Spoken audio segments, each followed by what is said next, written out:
హైదరాబాద్లో ప్రతిపాదిత గాంధీ సరోవర్ నిర్మాణం ఇప్పుడు రాజకీయ దుమారం రేపుతోంది. భూసేకరణ పేరుతో ప్రజలను ఇబ్బందులకు గురిచేస్తున్నారంటూ బీఆర్ఎస్ ఆరోపిస్తుంటే అభివృద్ధిని అడ్డుకోవడమే వారి లక్ష్యమంటూ కాంగ్రెస్ కౌంటర్ ఇస్తోంది.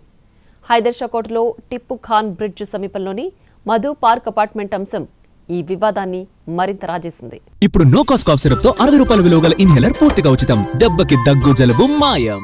గాంధీ సరోవర్ ప్రాజెక్టు కోసం ప్రభుత్వం భూసేకరణ ప్రక్రియను ప్రారంభించింది. ప్రాజెక్టు ద్వారా నగరానికి మౌలిక సదుపాయాలు, నీటి నిల్వ సామర్థ్యం, పర్యాటక అభివృద్ధి కలుగుతాయని అధికార వర్గాలు చెబుతున్నాయి. అయితే భూసేకరణలో పారదర్శకత లేదని, స్థానికులకు సరైన నష్టపరిహారం ప్రకటించలేదని బీఆర్ఎస్ నేతలు ఆరోపిస్తున్నారు. బీఆర్ఎస్ ఆరోపణను కాంగ్రెస్ తీవ్రంగా ఖండిస్తోంది. గతంలో అధికారంలో ఉన్నప్పుడు అనేక ప్రాజెక్టుల పేరుతో బీఆర్ఎస్ భూసేకరణలు చేసిందని గుర్తు చేస్తోంది. ఇప్పుడు అభివృద్ధి పనులను అడ్డుకోవడం రాజకీయ ప్రయోజనాల కోసమేనని కాంగ్రెస్ నేతలు అంటున్నారు. గాంధీ సరోవర్ ప్రాజెక్టు నగర భవిష్యత్తుకు కీలకమని, చట్టబద్ధంగా భూసేకరణ జరుగుతోందని స్పష్టం చేస్తున్నారు. హైదర్షా కోట టిప్పు ఖాన్ బ్రిడ్జి సమీపంలోని మధు పార్క్ అపార్ట్మెంట్ విషయంలో కూడా రాజకీయ ఆరోపణలు వెల్లువెత్తుతున్నాయి. ప్రాజెక్టు ప్రభావిత జాబితాలో ఈ భవనం చేరిందా, లేక రాజకీయ ఒత్తిళ్లతో మినహాయింపులు ఇస్తున్నారా అన్నది ప్రధాన చర్చగా మారింది. గాంధీ సరోవర్ ప్రాజెక్టు అసలు మాకొద్దని అపార్ట్మెంట్ వాసులు తెగేసి చెప్తున్నారు. మీకు అంతగా నిర్మించుకోవాలని ఉంటే అందుకు కేటాయించిన భూమిలోనే కట్టుకోవాలని స్పష్టం చేస్తున్నారు. గాంధీ సరోవర్ ప్రాజెక్టు కోసం ప్రైవేట్ ల్యాండ్స్ ఎందుకు తీసుకోవాలని ప్రశ్నిస్తున్నారు. అంతేకాదు, ప్రభుత్వ భూములు అమ్ముకుంటూ ఇలాంటి ప్రాజెక్టుల కోసం ప్రైవేటు భూములు తీసుకోవడం ఎంతవరకు కరెక్ట్ అని ప్రశ్నిస్తున్నారు. ఆడపిల్లలందరం బయటకు వచ్చామండి. ఎందుకు వచ్చామండి? మా ఇల్లుని కాపాడుకోవడానికి వచ్చాము. అండ్ వాళ్ళు అనుకుంటున్నారు ఆడవాళ్ళే కదా ఏమైనా చేసుకుంటారు, ఇంటి వంటింట్లో కిచెన్ లో ఇది కూరగాయలు అవి చేసుకుంటుంటారని అని అనుకుంటున్నారేమో. మీకు తెలియదు మా ఆడవాళ్ళకి ఎంత పవర్ ఉందనుకుంటున్నారో.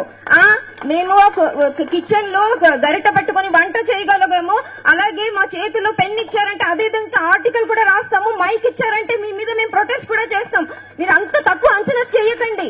మీరు ఎవ్వరు మా ఇల్లు జోలికి అస్సలు రాకూడదు. మీరు డెవలప్మెంట్ ఏం చేస్తారో చేసుకోండి, మేము కూడా మా అంత వరకు మీకు సహాయం చేస్తాం.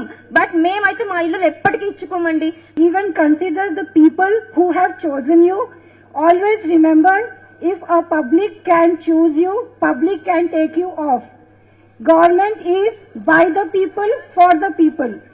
You cannot become a government from the support of people and then go against those people who have chosen you.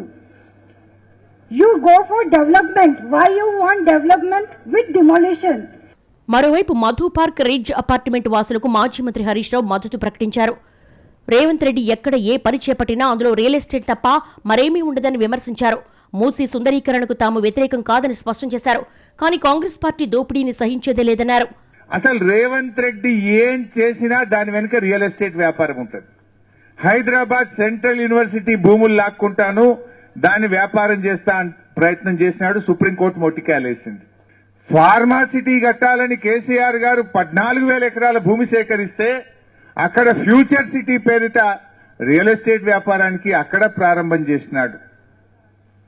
ఈరోజు మూసీ సుందరీకరణ పేరిట ఇవన్నీ ఇండ్లు కూల్చి మీ అందరి భూములు లాక్కొని ఇక్కడ మళ్ళా బడా బడా కార్పొరేట్లకు, ఓ అంబానీకో అదానీకో ఒక మెగా కృష్ణారెడ్డికో ఈ భూములు కట్టబెట్టేటువంటి ప్రయత్నం చేస్తా ఉన్నారు. మాజీ మంత్రి హరీష్ రావుకు కౌంటర్ ఇచ్చారు MP Chamala Kiran Kumar Reddy. Madhu Park Ridge apartment వాసులను హరీష్ రావు తప్పుదోవ పట్టిస్తున్నారని విమర్శించారు. గత ప్రభుత్వ కమిషన్లు దండుకోవడం కోసం చేసిన పనికి అపార్ట్మెంట్ వాసులు ఇబ్బందులు పడుతున్నారని తెలిపారు.